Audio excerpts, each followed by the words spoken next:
haven't written down again what date that these are due out, so they're all in December. Christmas has become more commercialised, circling things in the Argos calendar. Hello, I'm Charlotte and this is Books and Bargains.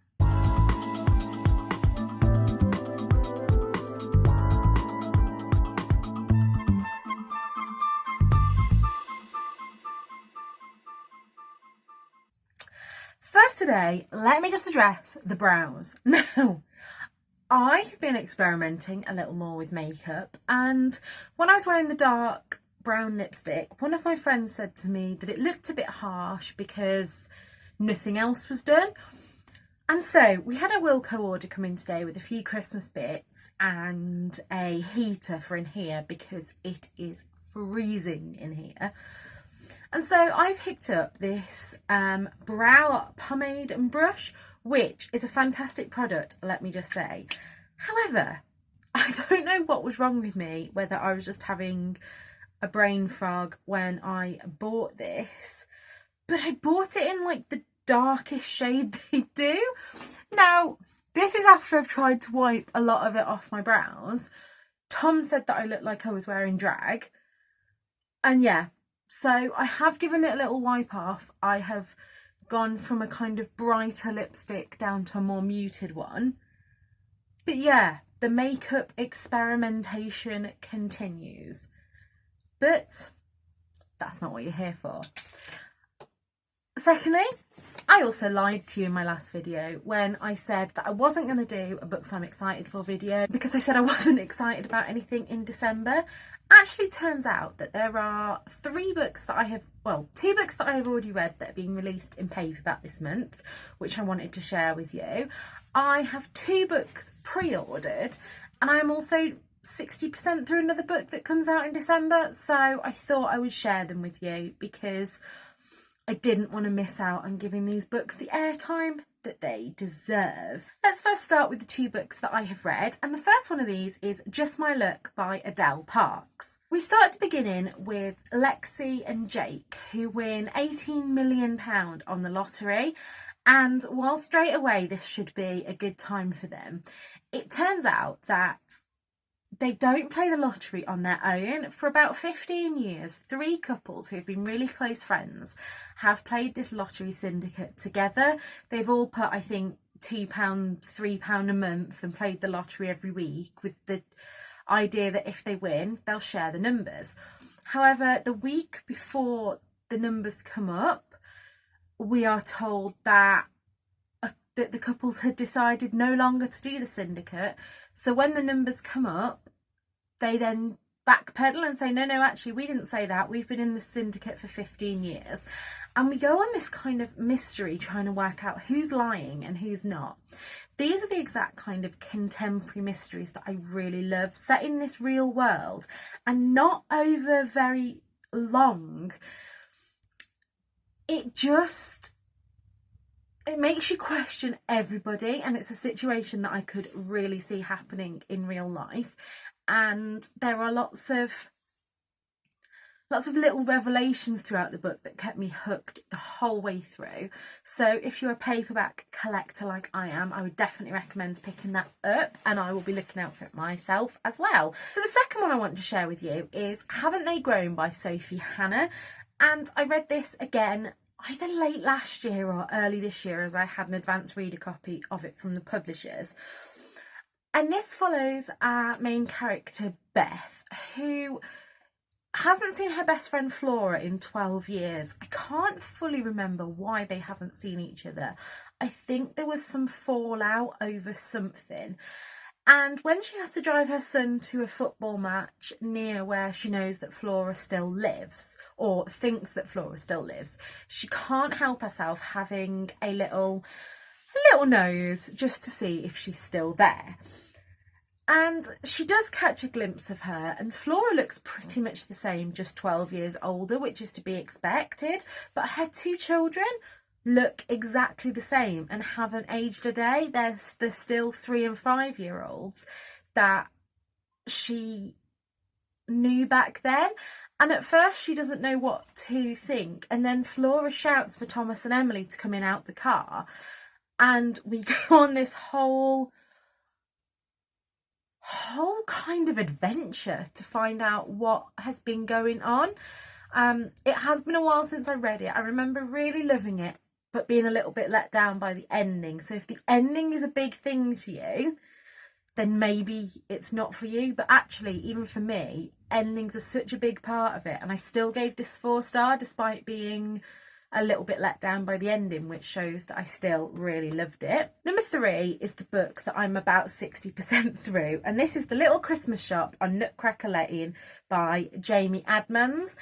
And I've not read one of her books before, but I've added a few now to my wish list because I am loving this.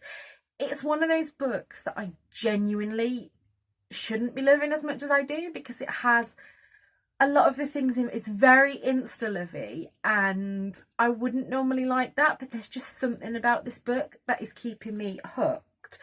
Our main character Nia believes in Christmas magic, and there is this place called Nutcracker Lane, which she has visited every year since she was a child, but it's got kind of less and less magic as the years have gone by, as Christmas has become more commercialised. And so this year she finally has her own shop on Nutcracker Lane. And as she's setting up, she goes down to the magic life-size Nutcracker that is said to grant wishes, and kind of half-jokingly wishes for Prince Charming to come, as she's had really rubbish luck with men. And the next day when she turns up to work, seemingly out of nowhere, opposite her shop is a Christmas tat shop that has opened up, and with, you know, the sort of Christmas tat that's like 10 a penny, and all. Nia's a bit put off by it because her shop sells kind of handmade decorations. So she just goes over to have a snoop. And while she's over there, she knocks over this giant life-size nutcracker, and it comes crashing to the floor. But the owner of the shop doesn't seem to be around. So she thinks about just offering to pay for it, but when she sees that it's nearly £1,000 and she doesn't have that money, she quickly runs out the shop, back over to her shop, and then decides that she needs to go back and own up and say that she's sorry because she won't be able to get away with it.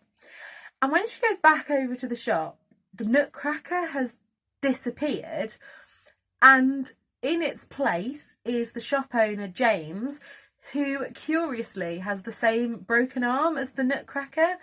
And Nia obviously knows that it's not the nutcracker come to life, but she has trouble convincing herself that.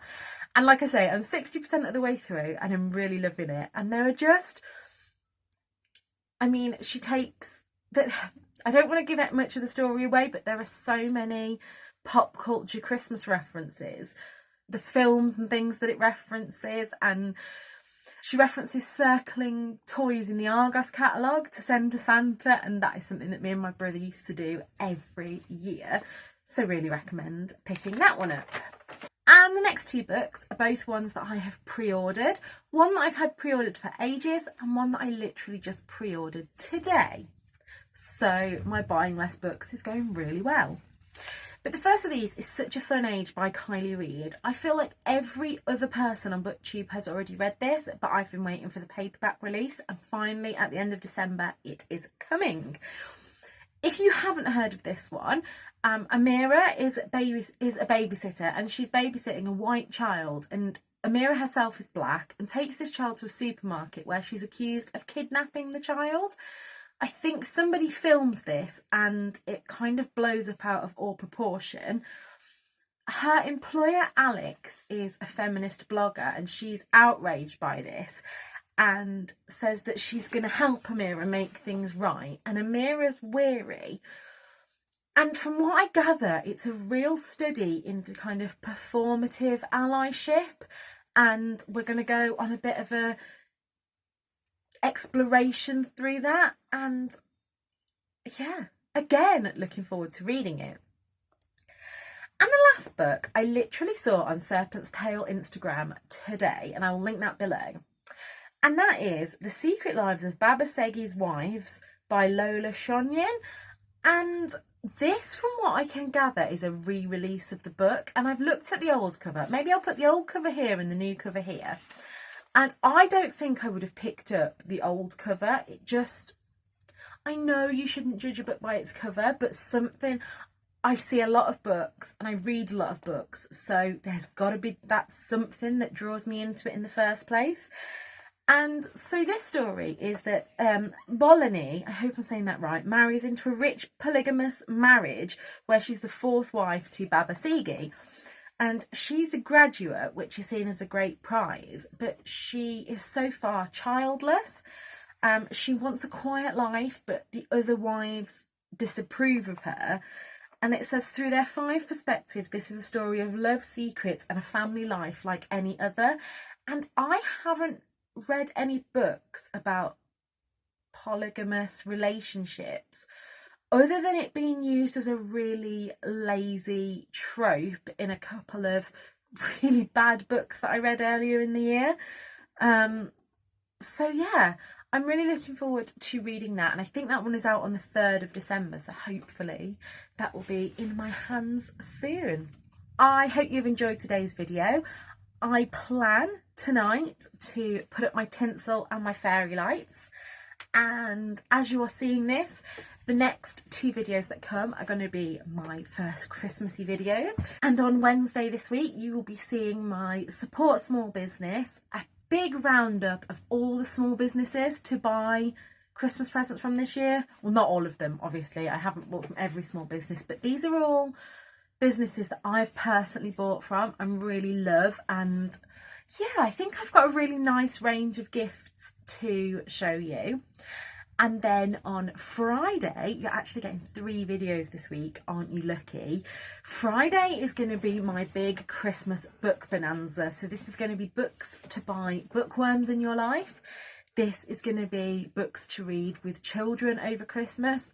And obviously the big collection of Christmas books that I have read and loved this year, plus a little TBR of the ones that I am yet to read. And then on Sunday you will get my November wrap up. And so with that said, hope you are looking after yourselves. My Instagram DMs are always open if you want to chat, and until next time, look after yourselves. Bye.